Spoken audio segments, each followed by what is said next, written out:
of the Cricket World Cup 2023, which was played on Sunday, the 19th of November, was a bit traumatic for fans of Indian cricket.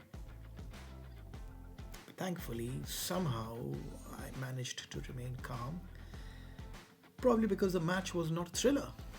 There was eventually a sense of inevitability to the whole thing, like slow death. Even the World Test Championship final back in June 2023, also between India and Australia, I seem to remember had evoked a similar feeling, a sense of the expected unfolding.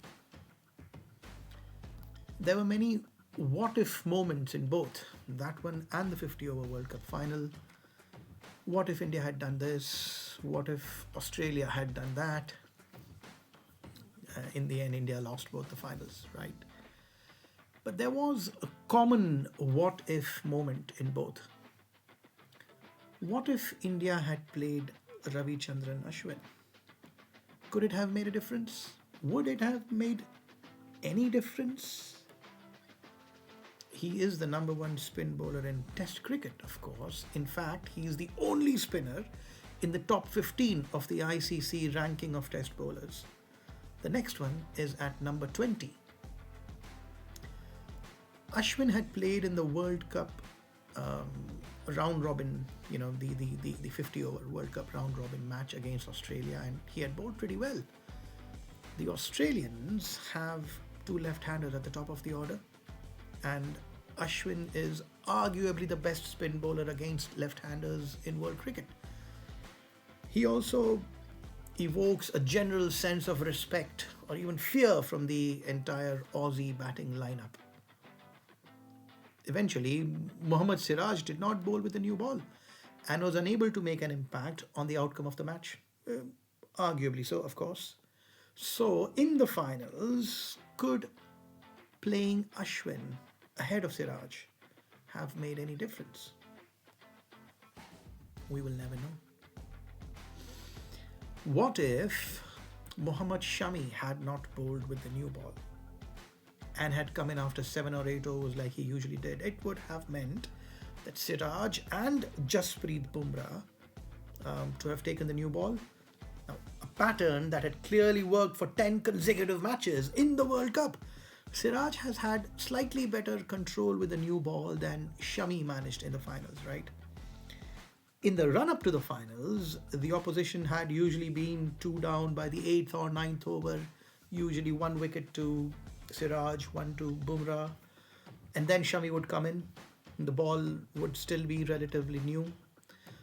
Remember that there is 1 ball at each end, so even at the end of the match, they are all, each of them is only 25 overs old. So at the point of 8th or 9th over, the ball that Shami would get would only be 4 or 5 overs old. Shami would come and pick up a wicket in his first over as the batters try to play shots against a new bowler or, the first change bowler to try and release the pressure that has been put on them or to put some pressure back on India. And then 2 or 3 more Shami spells, like 2 overs or 3 overs each usually, with him getting a wicket in each of the first overs of his spell. Now that is how he picked up so many 5-wicket hauls every innings. It worked like clockwork. In the finals, Rohit Sharma, the captain, messed with the clock. He took it all apart and then tried to put it back together in a slightly different way. Did not quite know which disassembled part went where, or maybe he deliberately put a part in a different place. He was not really in the habit of doing it. I feel this messed things up significantly. I'm not blaming him. Of course, this is all hindsight and we are all very wise now. Well, now that we know what actually happened. A left field thought now. What if Surya Kumar Yadav had come in at number 3 upon the fall of Shubman Gill? Surya is clearly suited to playing at the top of the order against a harder ball and quicker bowling, as he routinely does in T20 cricket. His white ball hitting talent is universally acknowledged as being a bit of a freak, almost a genius, right? Would this have allowed him to play more freely? Did India miss a chance of a lifetime to provide a generational player the opportunity to show us the magic that he's capable of at the very highest level? I've always felt that Virat Kohli is more suited to batting at number 4 in ODIs, so this would not have made a big difference, as we know that with Rohit Sharma batting aggressively, he was going to get out soon, sooner rather than later. Anyway, these are all genuine questions, and we will never know what would have happened. I'm sure there are more such questions bubbling up in your minds. They were all choices available to the captain, and he went the other way. Well, he's the captain, and we have to back his choices and live with it. He also has to live with it now that we've lost, certainly.